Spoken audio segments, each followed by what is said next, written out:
Capsule 68, Éphésiens 5, verset 18. Ne vous enivrez pas de vin, c'est de la débauche, soyez remplis de l'esprit. Alors ici, on a un troisième contraste par rapport à ce qui était dit au verset 15. Veillez donc avec soin sur votre conduite, non comme des fous, mais comme des sages. Troisième contraste entre des fous et des sages.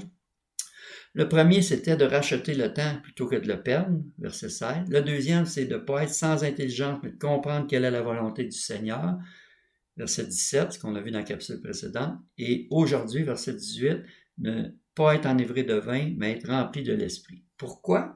Mais parce qu'on a besoin d'une force surnaturelle pour remonter le courant dans un monde où Satan nous offre constamment non seulement des boissons enivrantes, mais tant et tant de distractions qui sont également enivrantes aussi.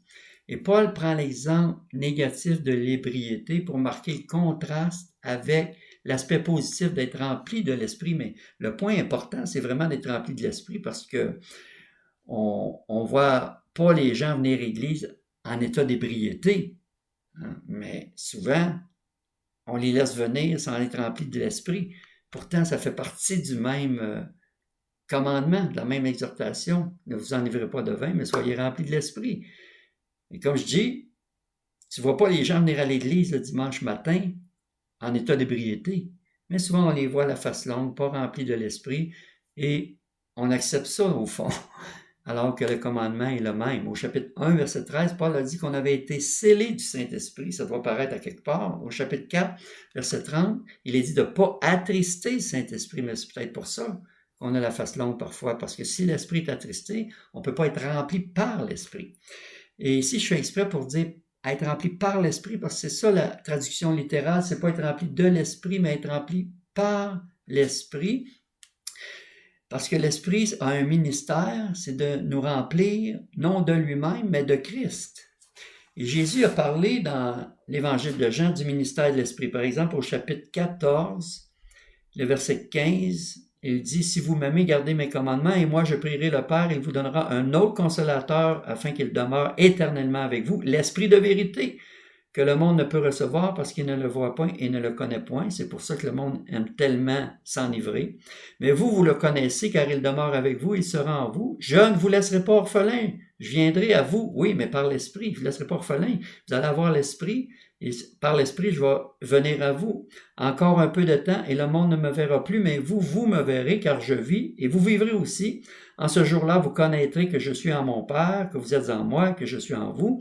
Celui qui a mes commandements et qui les garde, c'est celui qui m'aime, et celui qui m'aime sera aimé de mon Père. Je l'aimerai, me ferai connaître à lui, par l'Esprit. C'est le ministère de l'Esprit de faire ça.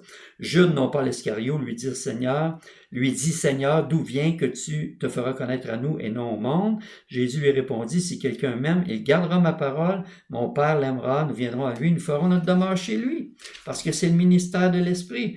Au chapitre 16 également, verset 13, Jésus dit, quand le consolateur sera venu, l'Esprit de vérité, il vous conduira dans toute la vérité, car il ne parlera pas de lui-même. Voyez-vous, ça dit l'Esprit ne parlera pas de lui-même, mais il dira tout ce qu'il aura entendu, il vous annoncera les choses à venir, il me glorifiera, dit Jésus, parce qu'il prendra ce qui est à moi et vous l'annoncera.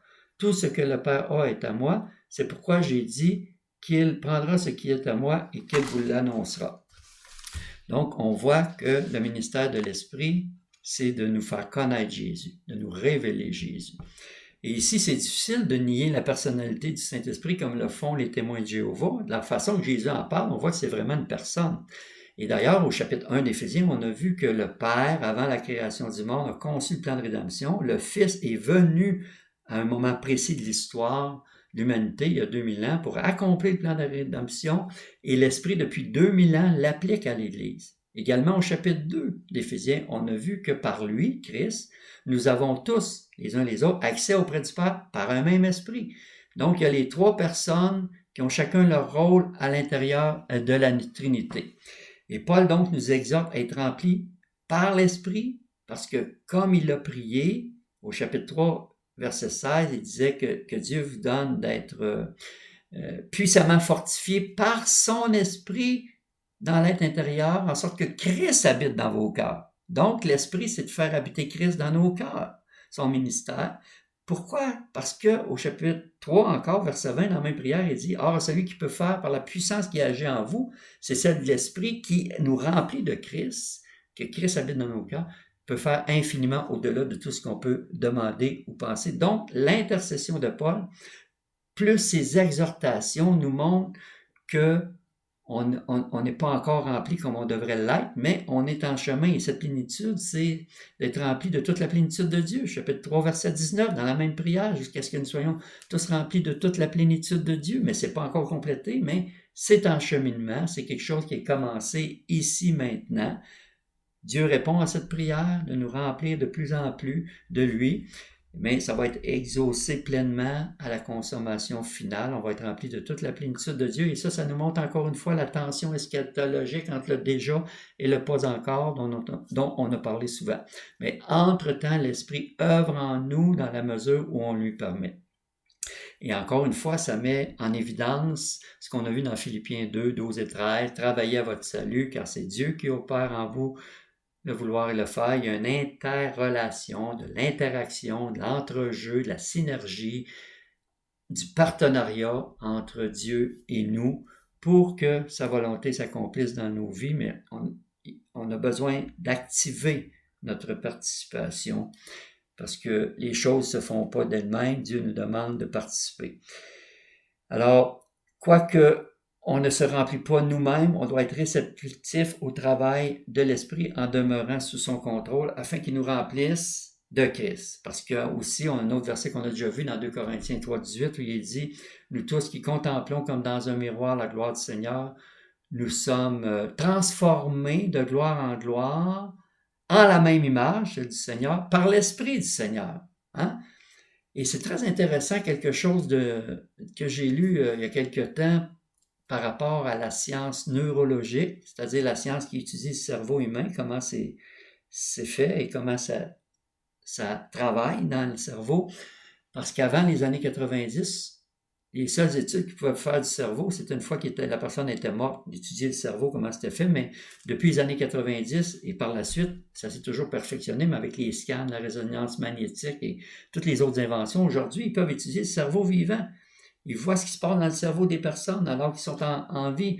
Et une des choses qu'ils ont découvertes, c'est ce qu'ils appellent les neurones miroirs. Ce que ça veut dire, ça veut dire qu'on apprend par observation. Plus on observe quelque chose, une personne, un comportement ou quoi que ce soit, plus ça vient en nous par réflexion. Comme dans un miroir, ça reflète et ça finit par créer des circuits et ça finit par s'imprégner et devenir notre personnalité. Autant dans le négatif que dans le positif. Par exemple, quelqu'un qui est accroché à la pornographie, c'est parce qu'il en a regardé, puis avoir commencé tranquillement, puis il se crée des circuits, puis il devient accroché, puis ça devient sa personnalité. Il est plus capable de se débarrasser de ça parce qu'il a tellement regardé que ça se reflète dans sa personnalité.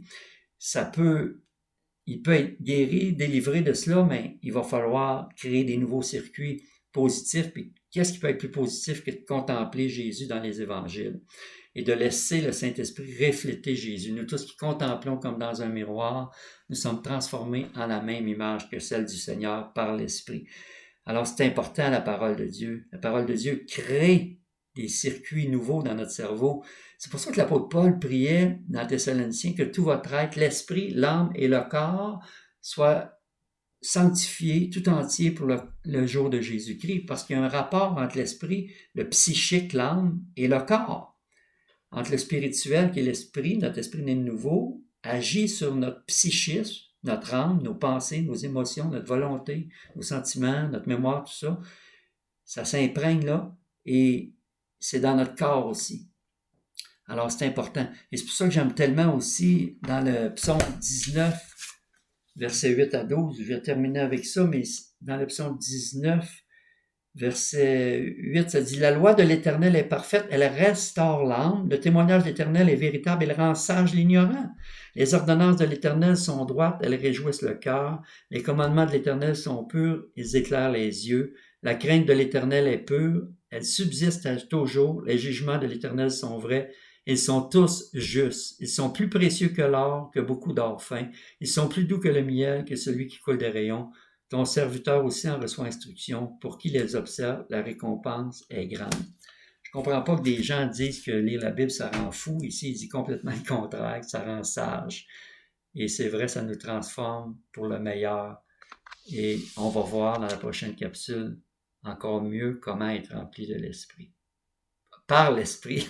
Moi-même, je m'y prends. Comment être rempli par l'Esprit.